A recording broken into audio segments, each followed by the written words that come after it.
Subukan mo na lalakad din, ha? Paunahan mo siya.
Naumali, Dr.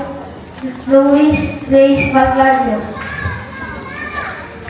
Sa aming minamahal na kapurang tagamasid ng Class 20, Ilaw Noela Di Batuhan.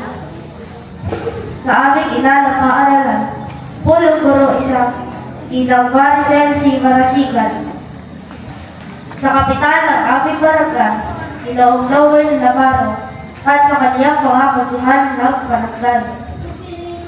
Sa binamahal naming mga magulang, na mga opisyalis ng General PTA, na aking mga kaibigan at kapag-aaral, at sa lahat ng nanalito sa umagang ito. Isang magandang na pagpalang umaga po sa inyong lahat. Ako po ay nagagalak sapagkat kayo po ay nakiisa sa aming pagtatapos. Kasama ang aking mga kamag-aaral, kami po ay napakasaya sa patuloy ninyong pagbigay ng inspirasyon at gabay sa nasimulang pangarap at tagumpay. Ito po ang patunay na natapos natin ang unang yugto ng aming pag-aaral at simula ng panibagong pakikibaka para sa ating binibiting pangarap at magandang kinabukasan. Lahat ng mabubuting aral na aming natutunan sa pananatiling natin sa paaralang ito ay magsilbing gabay upang higit namin pahalagahan ang edukasyon na siyang susi sa pagtupad ng aming pangarap.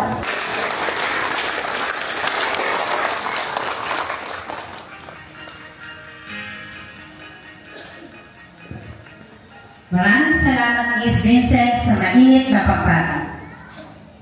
Ngayon naman po ay buong pagmamalaki nating pakinggan ang ating punong guro para sa paglalahad ng mga batang magsisipagtapos. Kasunod po nito ang formal na pagpapatunay ng mga batang magsisipagtapos sa pangunguna ng Pampurok Tagamasid ng Cluster G, Ma'am Rowena G. Batuhan, at pagpapatibay ng mga batang magsisipagtapos sa pangunguna ni Doc Neil G. Angeles, Sesusis, sa katauhan ni Doc Louie Grace Margallo.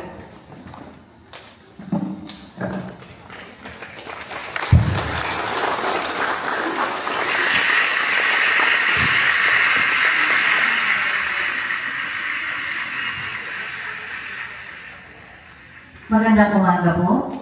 Kagalang-galang na pansangay sa tagapamanihala ng mga paaralan ng Dibisyon ng Santo Tomas, Dr. Neil G. Angeles, Seso 6, na kinatawan ni Dr. Louie Grace Margallo, Tagamasid, Pampurok, Ma'am Rowena G. Batuhan, ng Cluster G.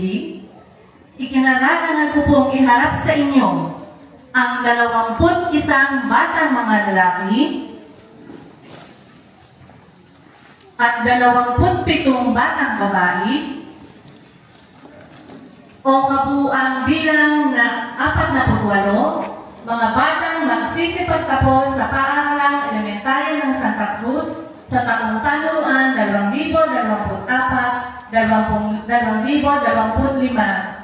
Kasiyasiya po nilang natapos ang mga kinakailangan sa pagtatapos sa kurikulum pang-elementarya na itinakda ng Kagawaran ng Edukasyon, Republika ng Pilipinas.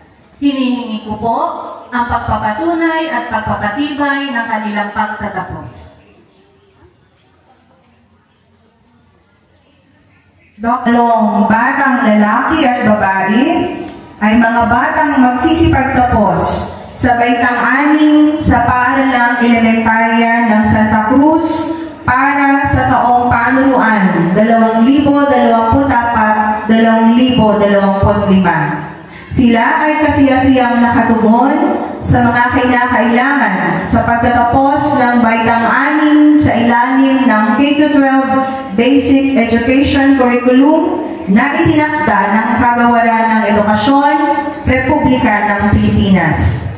At bilang pampurok na tagamasid ng Cluster G na nakatalaga sa ating paaralan, hinihiling ko ang inyong pagpapatibay at tuloy na igawad ang katibayan ng pagtatapos ngayong Abril 15, 2025 dito sa lungsod ng Santo Tomas.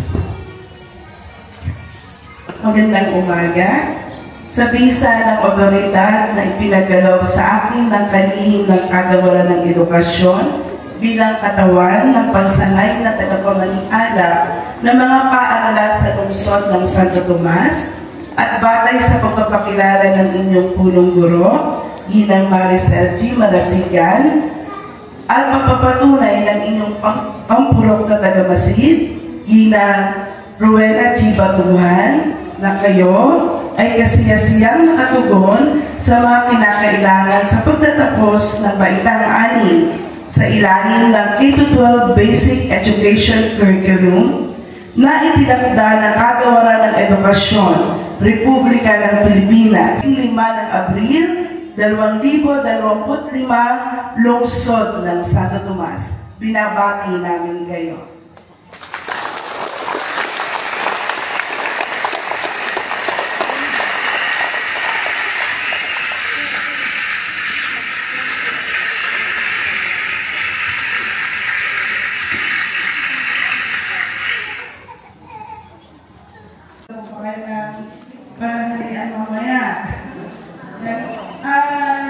Gusto ko sabihin sa inyo na pinagagala ko yung solemnity ng inyong pagsasagawa ng pagtatapos. Pinatanggap na ang mga nilingi sa mga magulang.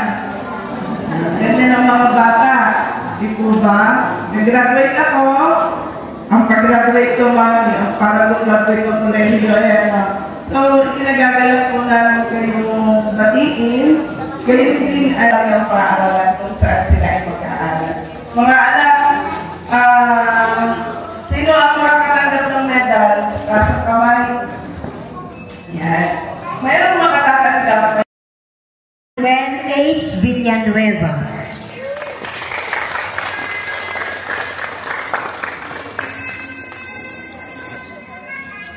Jared Gabriel M. Sara.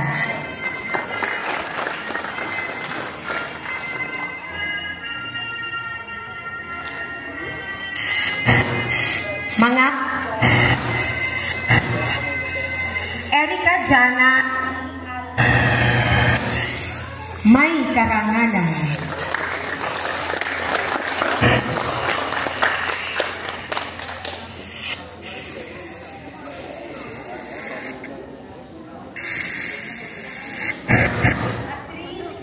Catherine Camille B. Base May Karangalan.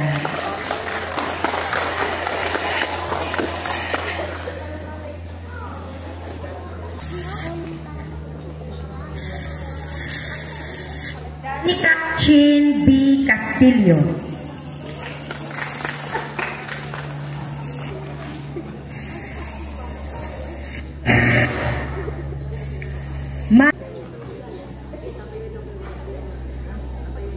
Raiza A. Guevara.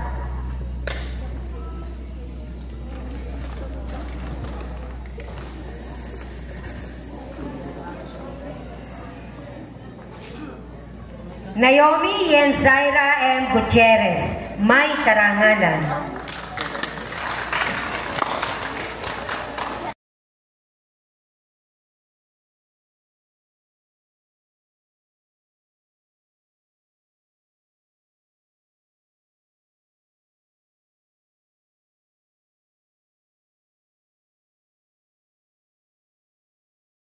Pero higit pa riyan, kayo rin ang puso ng pagbabago. Sa ating administrasyon, patuloy na naging matatag ang suporta ng pamahalang lungsod ng Santo Tomas sa mga programa at adhikain ng DepEd.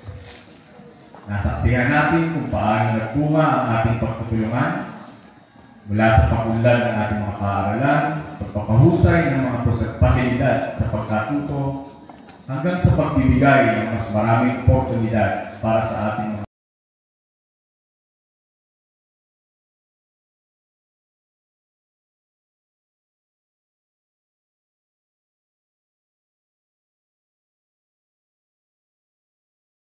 sa inyong nating graduates, magandang umaga po.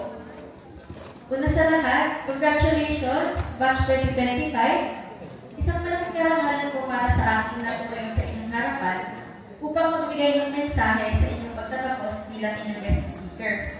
Parang kailan lang ako po ay narito. Siguro mga 12 years ago, ganyan din po ako kaligid. Isa pong registered professional forester at produkto rin po ako ng paaralan ito.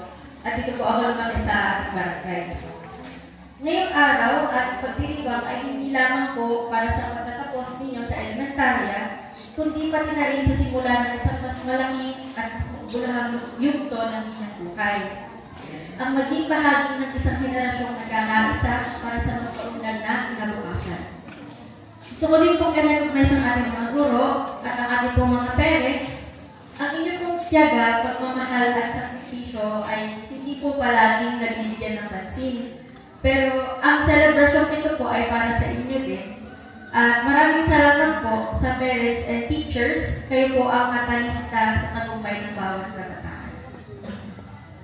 Ang tema po ng ating graduation ngayong taon ay Henerasyon ng Pagkakaisa, Kaagapay sa Bagong Pilipinas. Medyo malalim po siya.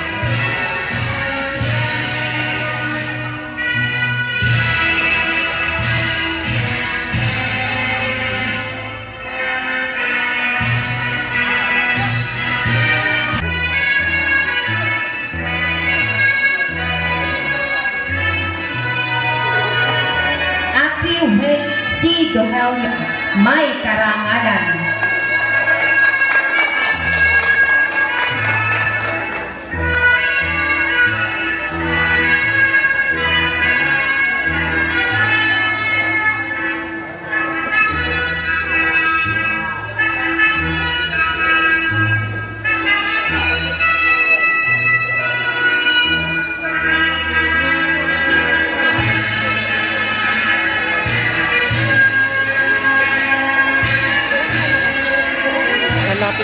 Naomi M. Buchere. Ngalan.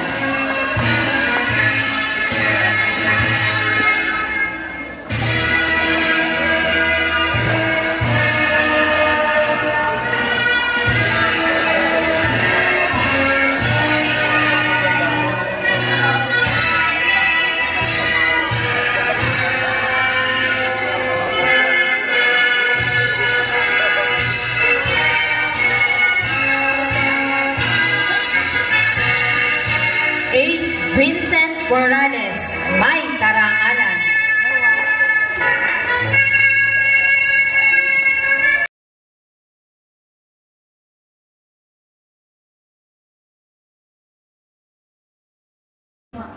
Kami nawaluhating at ako sa paaral Elementarya ng Santa Cruz sa taong 2024 ay nanangapangalan ang muli sa aming mga magulang sa lipunan at sa bayan upang maging kapakinabang ng kasapi ng lipunan. Tatangkilitin namin ang paaral ng pinagmulan ng aming turunungan. Sisigapin namin gawin ang pinakamabuti para sa aming bayang minamahal. Kasihan nawa kami ng dakilang lumika. Salamat sa Panginoong Diyos dahil sa pinagkaluwag niyang lakas at talino na aming ginagamit sa pang-araw-araw na buhay